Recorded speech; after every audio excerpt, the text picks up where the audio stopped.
When did you become a person you no longer knew? My daughter Ren hadn't been in a relationship since her mom passed away 3 years earlier, so when she eventually introduced a guy to me, I was anxious about messing things up. Andrew arrived dressed in a collared shirt, offering a solid handshake and a nice bottle of wine, meeting my gaze directly as he vowed to treat Ren with the utmost care. I'd rehearsed my lines for days, fearing I'd seem like the overly guarded dad who'd already scared off two potential partners before they turned serious. After her mother's passing, Ren and I had become each other's everything, and I understood she needed to open up to someone new, even if it frightened me to let her go. And Andrew appeared to be a solid choice. When he learned about my passion for fishing, his expression brightened, and he shared stories of outings with his dad before cancer claimed him a couple of years back. That same weekend, Andrew came along to the lake with me, just us guys. We spent half the day out on the boat, chatting about his career and finance, his goal to propose once he'd saved for a suitable ring. He sought my thoughts on marriage and partnership, paying close attention as I opened up about losing my spouse and regretting not having more moments with her. When I noted how Ren had rarely grinned since the burial, Andrew assured me he'd do all he could to restore her happiness. As he assisted with stowing the gear and I referred to him as son, his eyes glistened, as if I'd filled a void left by his father's death. In the following months, Andrew turned into the boy I'd always wished for, and crucially, he revived Ren. Each time I saw her, there were fresh signs of the joyful young woman I'd longed for since her mom's death. Andrew would drop in on weekends to tackle yard chores while Ren handled her nursing duties, repaired my shed door without accepting payment, and began attending our weekly suppers when Ren was on late shifts. At Thanksgiving, he delivered a touching speech about discovering not only romance with Ren, but also the kin he'd lost with his dad's passing, and it moved us all, even my sibling who seldom shows emotion. When my own dad passed unexpectedly in February, Andrew took leave from his job to assist with the plans and stood by my side during the ceremony like true kin. He even requested my approval to pop the question using his grandma's antique band, and I replied that nothing would thrill me more than formally welcoming him as my son. We began planning short getaways as a trio, heading to national parks where Andrew would rise at dawn to brew coffee on the campfire. On a mountain excursion, he instructed me in fly fishing, a skill I'd long desired but lacked a tolerant teacher for. He waded in the icy stream for hours, correcting my form, staying patient through my repeated line snarls. Seeing Ren observe us from the bank, beaming in a way unseen since before cancer stole her mom, I believed we might have navigated our grief. But then it all shattered. Late one evening, frantic knocking rattled my door, prompting me to grab a bat from the wardrobe. Opening it prepared to strike, I found Ren in sleepwear, shoeless in the chill, her left cheek swollen in shades of violet and ebony. Her eye was sealed shut, blood trickling from her torn lip onto her pale top as she fell into my embrace, weeping uncontrollably. Eventually, she revealed Andrew had been assaulting her for months, beginning with gripped arms and pushes, progressing to blows concealed by attire. He'd persuaded her she was fortunate to have him given her emotional scars from her mother's death, that no one else would desire someone so shattered, and that I'd at last found contentment, which she'd destroy by telling me. That night, he'd gotten intoxicated and accused her of infidelity for grinning at a store employee, then knocked her out as she attempted to flee. The guy I'd dubbed son had been demolishing my daughter while I shared my grandpa's angling locations and entrusted him with heirloom dishes. I reflected on the clues I'd overlooked amid praising Ren's renewed spirit. The cosmetics thickening, her recoiling at Andrew's sudden motions, her growing silence during meals as he dominated conversations, her suggesting a ladies' outing only for Andrew to jest about her needing no escapes without him. That odd instance at Easter when she shattered a dish and paled in dread before Andrew grinned and dismissed it as a mishap. How she'd abandoned her typical outfits for ones covering her entirely. My daughter had been silently pleading for aid while I commended Andrew for rekindling her vitality. I cradled Ren as she sobbed to exhaustion on my sofa, her frame still quivering in sleep from unseen wounds beneath her garments. Upon awakening disoriented and panicked until spotting my den, I gazed at her battered features and pondered what her mother would demand of me. My wife had extracted a vow before dying. Safeguard our daughter whatever the cost, embody both guardian and caregiver. Staring at Ren's ravaged visage, A chilling resolve rooted in my core, certain of my wife's expectations now. I softly kissed her brow near the marks and drew the cover snugger. "I'll handle this for good," I murmured, my tone emerging from an unfamiliar depth, ensuring you'd face no more threats from Andrew. The dawn that would break on whatever followed. I must have nodded off at the counter because Ren's touch roused me softly. The time read 7 a.m. Hours vanished. "Dad." Her words were tentative, cautious. "Did you confront him?" I met her darkened bruises in the daylight. She sensed it, naturally. We'd always intuited each other's thoughts, especially post her mom's departure. "He's departing the area," I stated plainly. She slumped into the opposite seat, grimacing from rib pain. "What happened? What was required?" We lingered in quiet, heavy with unvoiced realities. Then Ren wept anew, but these stemmed from regret. "I ought to have been tougher," she breathed. "Should have escaped sooner." Enough with shoulds. I clasped her hand across the surface. "This isn't your burden." A couple hours on, I aided Ren to the vehicle. Each step pained her, evident in her held breaths, seating herself, her palm guarding her side. The clinic wasn't distant, yet road jolts elicited winces. "We must record all this," I uttered, words souring my tongue. Record for what? So Andrew could lawyer up and label her dishonest? The ER was subdued for a weekday morn. Dr. Michelle Schwartz ushered us promptly upon viewing Ren's injuries. She was compassionate yet meticulous, logging each contusion methodically. Dark purple encircling the eye, lip needing stitches, rib bruises perhaps fractured, grip imprints on arms, faded marks on her torso from prior weeks, some yellowish, others fresh violet. "The authorities will pursue charges regardless of your wishes," Dr. Schwartz clarified during photos. "Such grave harm removes the choice." Ren assented blankly. I trod the corridor as they concluded, fists tightening rhythmically. Each image testified to my lapse in shielding her. Every mark a moment, I chuckled at Andrew's quips rather than perceiving his truth. By 11, Detective Elizabeth Moody appeared. Mid-50s, compassionate gaze, aura of expertise that instilled instant faith. She spoke with Ren privately as I paced externally, etching the floor. Through the pain, Ren's tears flowed as she recounted, Detective Moody supplying tissues and pausing empathetically. Time dragged, an hour, then more. Emerging fatigued, Detective Moody addressed me. "Mr. Atkins, we'll locate Andrew and detain him. Assault, battery, potential attempted homicide. He's facing major consequences." "If you locate him," I replied. Her face shadowed. "Guys like him overestimate their cunning. We'll get him." But returning home, I left nothing to chance. I fitted fresh locks on doors as Ren lounged on the sofa. Her pal Laura Gonzalez arrived with broth and remained to chat with Ren while I secured panes and surveyed views from the road. "Has he reached out?" Laura inquired softly.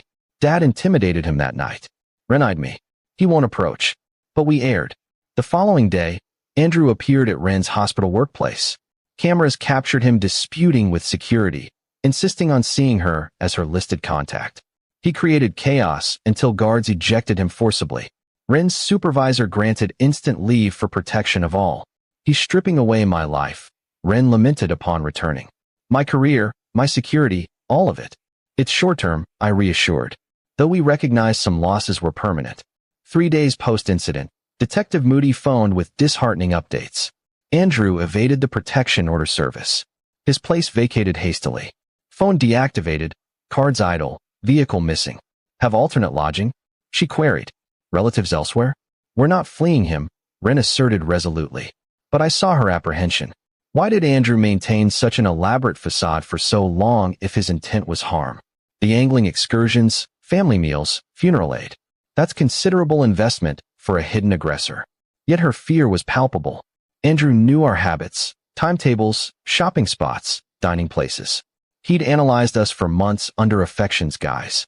That night, fetching supplies from my pickup, I discovered slashed tires. Deep gashes deflating them fully. A message under the wiper in Andrew's script. "You stole my everything." Daniel assisted with replacements, tools in tow. Laboring, he whispered, "I've a firearm to lend if needed." "Not yet," I responded, aware that stance was shifting. "Offer remains," Daniel noted. "Some issues demand more than words." Night 4, Ren shrieked awake at 2 a.m. I located her fortified in the bath, convinced Andrew infiltrated. She'd shoved furniture against the entry, huddled in the basin, trembling fiercely. "He's inside," she repeated. It required time to soothe her emergence. We inspected rooms jointly, closets, undersides. Empty house, but dread lingered. She demanded rechecks. Would you have ended him? She probed as light dawned. That evening at his place? Silence from me. Truth mutual. Day 5, we shifted locations. Daniel's one night, in the next. Laura's, no repeats. Wren despised it. Loathed eviction from home. Loathed granting Andrew control. This is his goal, she declared. Dominion from afar. Detective Moody updated routinely, irked by Andrew's evasion. He'll emerge. Obsessives can't abstain. On day 7, we aired returning for attire. Exterior normal, interior altered. Frames inverted. Mom's photo absent from shelf. On Wren's bed, a lifeless fish. Identical to our lake catches. He'd invaded. Handled our items. Marked his reach. Wren froze at the sight, resolve firming. I won't let him expel us from Mom's domain. This is ours. Wren, no? Her tone unyielding. We halt evasion. We defend here. Day 8 dawned with Daniel's tense call. Mike spotted Andrew at the gas station on Route 9, purchasing fuel containers. Muttering alone. Disheveled, sleepless. Chill gripped me. Fuel suggested arson. Arson meant escalation. Police notified? Yes, but he vanished prior. Mike, he appeared unhinged. A man without stakes. That dusk, I prepped Daniel's weapon in the shed when Wren approached. I'd accepted his loan, claiming precaution, but truth evident. She observed from the threshold, face neutral. Show me. Wren, I must learn self-defense. Her words resolute. You can't always shield. And Andrew, he persists. Thus, I instructed my daughter on firearms. Basement muffled sounds. Unloaded practice. Safety, chamber check. Aiming. Her grip steadier than mine that fateful night. Mom would detest this, she remarked, aligning sights. No, I amended. She'd detest the necessity. Days dragged. We haunted our space. Vigilant, eternally. Then Detective Moody brought supposed positives. Traced to Riverside and off 60, she enthused. Arrest tomorrow morn. And nearing. Wren genuinely smiled at the news. First since her bloodied arrival. We dined on delivery pizza, feigning normalcy. Armed now. Altered by Andrew's venom into strangers. But the capture failed. Detective Moody called, defeated. He bolted. Spotted approach, fled vehicle. Crashed into timber miles away. Is he? Couldn't voice with Wren near. Hurt, but breathing. Fractured limb. Head trauma. Detained. But Mike. Hesitation. Claims you assaulted first. Wren fabricates abuse. Legal team active. Trial scheduled 6 months hence. Half-year vigilance. Shadows lengthening. Worst. Bail granted week later. High sum. Detective Moody consoled. Monitor attached. Judge deems low flight risk. Wren blanched. Coldness deepened in me. Andrew resided with kin barely beyond order's radius. His vehicle stationed legally distant from home, work, stores. Observing perpetually. Authorities powerless sans violation. He's clever, Detective Moody conceded. Pushes boundaries precisely. That evening, I tailed Andrew to a tavern. Parked, watched him jest with pals. Animating tales. Likely portraying victimhood. Of deranged ex and aggressive dad. They bought it. Such men always convince. I lingered with gun beside, pondering simplicity. Await stagger out. Trail to shadow. Stage robbery sour. But Wren required me free. Drove back, found her sleepless at table. You tracked him, she stated. Affirmative. Did you? No. Craved to. She comprehended. Shared struggle. Between former selves and Andrew's molding. 3 days on, Andrew's severed monitor vanished. Early alert from Detective Moody, weary. Gone again. Hunting. Vigilance key. Secure all. Patrol outside. Day barricaded. Startled by noises. Cruiser comforting. But Andrew's determination known. Afternoon, his auto at lake. Our spot. Peaceful angling site. Where he'd term me Pops. I'd shared fly ties. Tainting recollections. Weaponizing them. Searching vicinity, Detective Moody reported. Vast terrain. Not fleeing. We knew. Scheming. Next eve, Daniel phoned from shop, voice quaking. He invaded with blade. Clashed. I shattered his intact arm. Escaped though. Needs sutures. Fine otherwise. Daniel, regrets. Skip apologies. Arm close. Wounded, desperate. Heightens peril. Morning after, Andrew rang from pilfered device. Slurred, pained. Fury clear. You're doing, he raved. You alienated her. Blissful we were. Ideal. You demolished. Dare attempt, I challenged. Steady. Witness result. I shall. Rob you wholly. As you did me. Call ended. Finale imminent. One path, or other. Detective Moody visited with seized diaries from his ride. Volumes on Wren. Abduction schemes. Purchases for bindings, drugs. Photos of scrawls. Wren's name repeated madly. Wren retched. I-eyed proof of fixation. Coldness solidified. Relocate safely, Detective Moody urged. Unknown locale. That night, I drove Wren to our woodland retreat. Hours north. Bought ages ago, seldom visited. Andrew ignorant. Secure presumably. Arrival revealed recent tracks encircling structure. Not ours. Predatory loops. He discovered. Wren hushed. Isolated. No signal. Miles from aid. His ideal trap. Verified secures. Windows. As Wren settled. Supplies ample. Weapon. Bat. Endure till dawn. Then retreat. Reassess. Woods unnaturally still. Fauna sensing hunter. 10 p.m. Lights failed. Abrupt blackout. Intentional. Compose, I urged Wren. Pulse racing. Arm yourself. Exterior steps on porch. Measured. Taunting presence. Wren, barricade bath, I commanded. No. United. She gripped gun. I bat. Backed wall and dim lounge, awaiting. Andrew's muffled pleas outside. Adore you, Wren. Can't exist sans you. Oscillating affection, menace. Devotion, disdain. Obsessive brew. Destined pair. Father tainted you. Forgive though. Always. Despite forcing harm. Deranged, Wren retorted. Stronger anticipated. Me deranged. Hysterical cackle. You crafted this. You and fractured clan. Departed mom, ruined dad. Attempted mend, resisted. Pain shattered. Glass rained as Andrew entered. Casted arms soiled. Other wielding Daniel's blade. Gaze feral, distant. Swung bad. He evaded nimbly despite wounds. Lunged at Wren, blade high, howling love's betrayal. Shot rang deafening. Andrew reeled, crimson blooming shirt. Yet advanced, blade up. Back crashed his shoulder, crunching bone. Agonized yell. Blade dropped, knees buckled. Face down, blood puddling. Respirations ragged. Wren rigid, gun aloft, beholding deed. Pulse faint. Fading. Moments for choice. Dialed emergency, Wren halted. Pause, steady. Gazed at bleeding Andrew, recalling each wound. Threat. Horror inflicted. Mom's action. Queried. New. Safeguard daughter regardless. Prioritize Wren over Andrew unhesitating. Stood 5 minutes, breaths weakening. Eyes met Wren's last, baffled rage. Then vacant. Only then summoned aid. Burglar invaded. Assaulted. Self-protected. Require law. Medics, though tardy for intruder. Authorities hour later, eternity seeming. Detective Moody statements apart, aligned truths mostly. Omitted watchful minutes, decision. Scene corroborated. Shattered glass, blade, Andrew's record. Detective Moody's gaze lingered, sensing edited chronology, yet nodded, sealed notes. Station for officials, she stated. Routine. Midnight drive surreal. Wren beside, bloodied garb. Wordless. Crossed boundary jointly, complicit in beyond defense. Station separated. Diverse interrogators. Clark Mine Moody Wren's. Adhered narrative. Intrusion, assault, protection. Described entry, Wren's shot, my strike. Verity. Timeline condensed. Death instant versus prolonged bleed. Necessary act, Clark affirmed. Obvious defense. Tone implied awareness. Police discern. Op pursuit. Dawn release, Wren vacant. Homeward past media at cabin.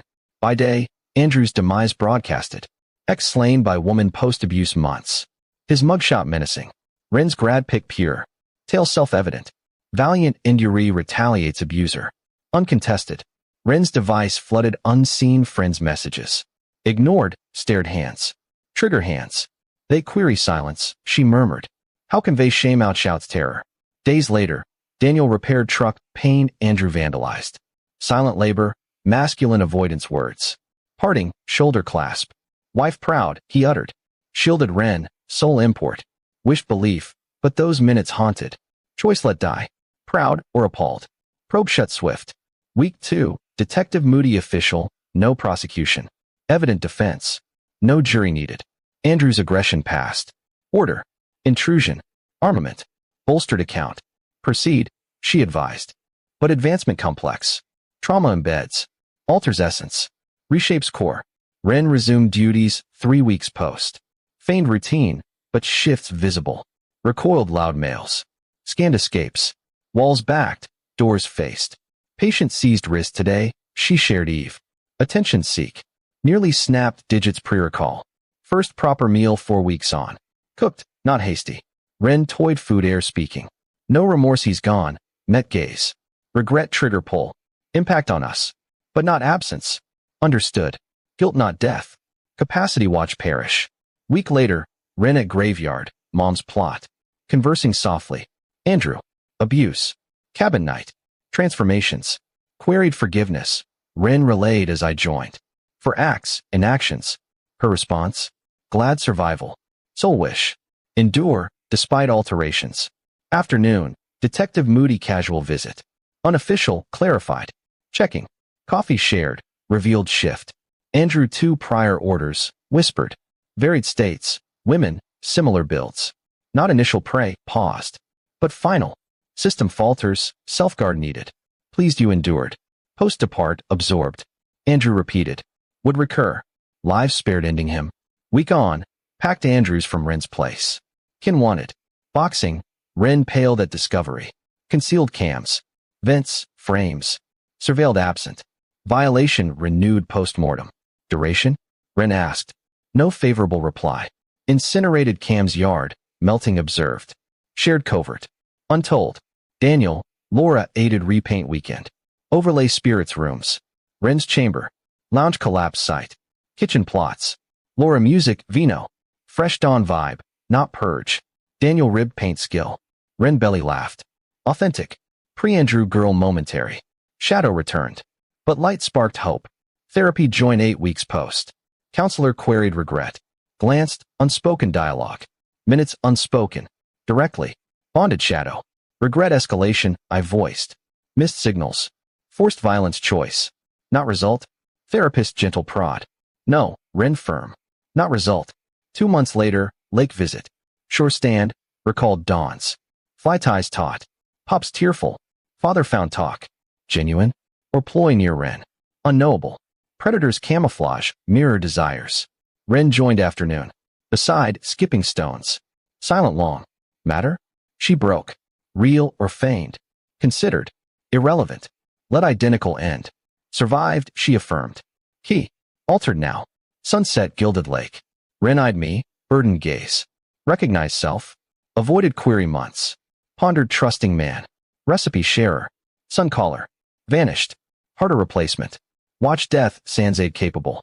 No, confessed. But mom's needed father. Anything protector. Nodded, grasped. Stranger's self. Violence, need forged. Dusk, lake lingered. Changed eternally. Blood tide, shared shed. Water mirrored emerging stars. Uncalmly. Perhaps perpetual. But vital. United. World bears fangs. Survival soul triumphs sometimes. Ren grasped hand firm. Mom comprehends, she said. Monsters we turned fighting monster. Understands love means terror to guard precious. Lake held memories. Andrew's good pre-reveal. Post-acts. Secret keeper. Once innocent joy sight. Now reminder. Innocence unaffordable luxury. Survivors we, Ren I. No victims. No saviors. Necessary doers system failed. Chose mutual over souls. Car ward dark. Lake silent ancient. New weed rechoose. Always.